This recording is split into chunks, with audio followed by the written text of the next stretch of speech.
Hey everyone, today I'm going to show you how to export chart data from TradingView and download it as a CSV file.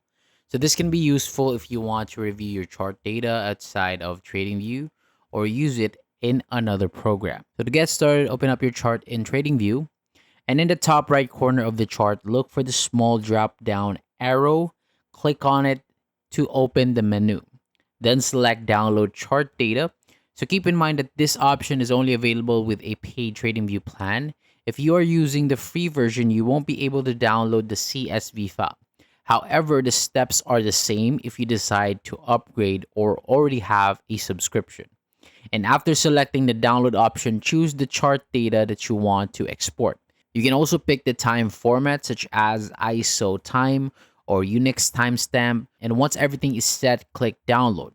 Your computer will ask you where you want to save the file, so choose a location, confirm it, and the CSV file will begin downloading. And that is how you can export chart data from TradingView and save it as a CSV file. Thank you so much for watching. For more videos like this, hit the subscribe button below, and I'll see you on the next video.